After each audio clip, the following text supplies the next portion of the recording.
Hello everybody, welcome to a new tutorial from Sound for More. It's Leo speaking. Today I'm going to introduce you to the motion sequencer inside your Yamaha Montage. It's going to be an introduction, and of course we're going to explore it further in the next upcoming tutorials. Before I continue, I would like to remind my viewers to subscribe as it helps with growing the channel. Thank you very much. Okay, so first thing we want to do is select category search, go to init and select an init normal, in this case AWM2, and we're going to press then exit. Perfect. Okay, so we have an initialize performance. Next, we're going to click where it says no assign. Oops. There, category search again. We're going to filter for single here. So we load only one single part. Then we're going to go to pad, then analog, and let's choose this saw pad, which sounds like this.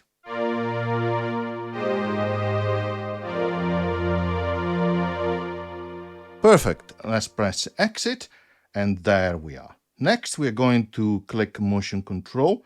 And in previous tutorial, I showed you the overview and the quick edit. I haven't showed you yet the arpeggio, but I touched on it a little bit. So for this time, we're going to go into motion sequencer. And here we're going to activate the master switch for the motion sequencer. Okay, and you will see also that being activated on the controls of your Yamaha Montage.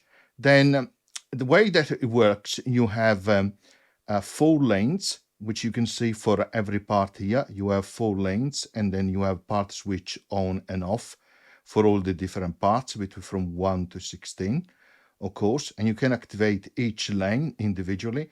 You can have a maximum of 8, as it says there, active now at the moment 0 to 8, maximum of 8 per performance, and you can have a maximum of 4 lanes per part. Each lane contains up to 8 sequences, and the sequences are, as we'll show you in a moment, a number of steps, which then can be used to change programmatically other parameters. So now we activate part 1 and, lane 1 and lane 2 for part 1. Okay. Next, we're going to go back to home. We're going to click again on the pad analog. We're going to select edit. Okay. Next, we're going to select motion sequencer. Okay, here you have 2 tabs, and this is just an overview. The first is the common, which allows you to change some of the parameters for the common, but also for the part. Okay, the second tab here is lane. Here you can see the master motion sequences, which is on, and also for the part is on as well. As you can see, on the right hand side, you have 4 lanes. Okay, the first 2 are active because I already activated them in the previous screens, as I just showed you.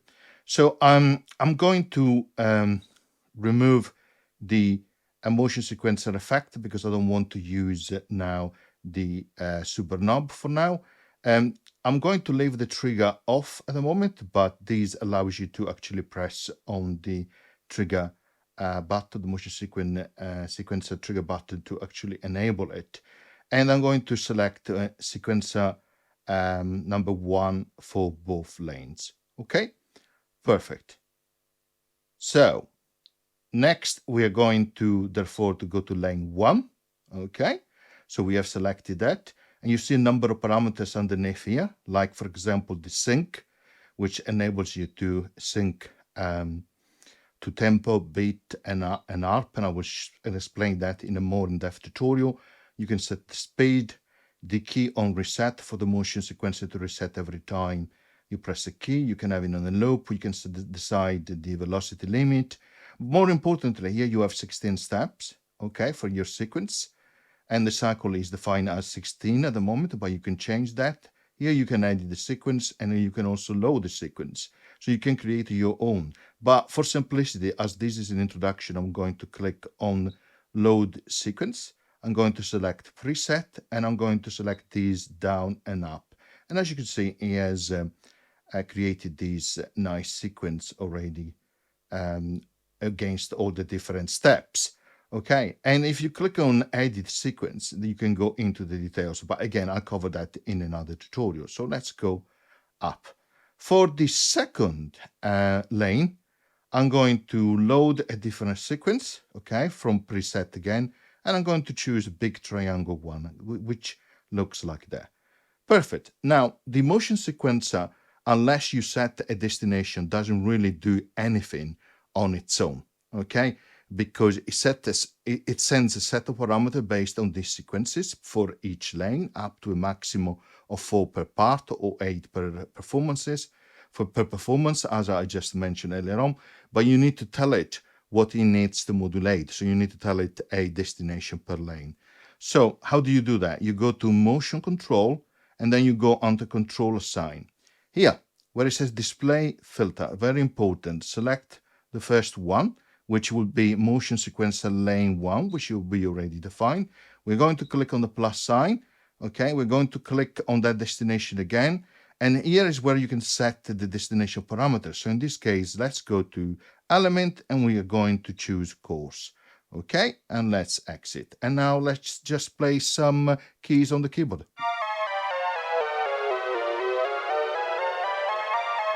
So what's happening here is if you see up here, you have a shortcut to go directly back to the editing the motion sequencer, click on it. And the first lane is going down and up as a modulation, okay? And that is being assigned against the course element parameters. That is why you see the pitch coming down and up in a loop fashion. Okay, now let's go to display filter and let's select lane 2. And it's very important you do it through the display filter. Otherwise, if you try to do it yourself from the sources, you find some undesired result. Click on the plus sign again, click on the destination again, click on the element, and this time we're going to choose cutoff. Okay, and let's play some keys on the keyboard. Now you hear 2 sequences running. Okay, so the first one is going down and up, of course, and changing the course parameter, so therefore the pitch for the element. The second one is actually going up and down with these triangles steps, and is changing up and down the cutoff. Now, what I'm going to do, I'm going to change the speed for the first one. So I'm going to decrease that using the dial. So I'm going to something like 45. Let's try.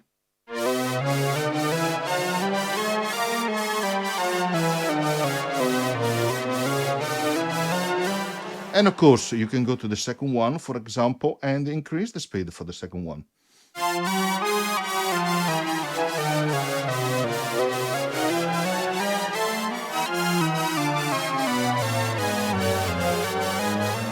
So it really depends what you would like to achieve, of course. Let's decrease these a little bit more. Okay. Like so. Let's try.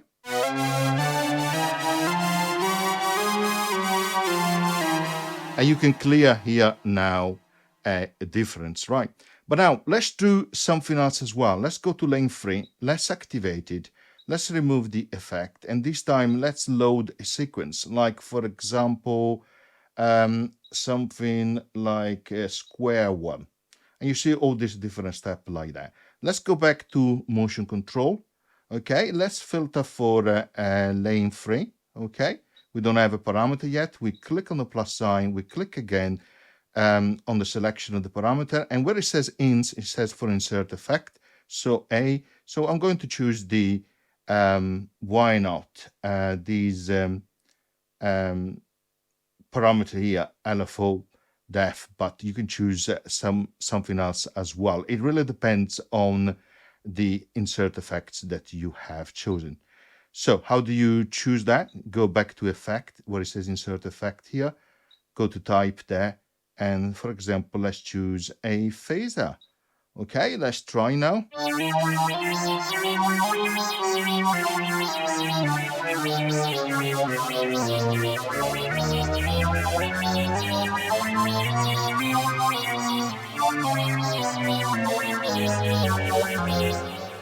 And in this case, you have also a phasor effect, which you are controlling a parameter of that phasor effect through, of course, the lane 3, okay, and the destination number 9.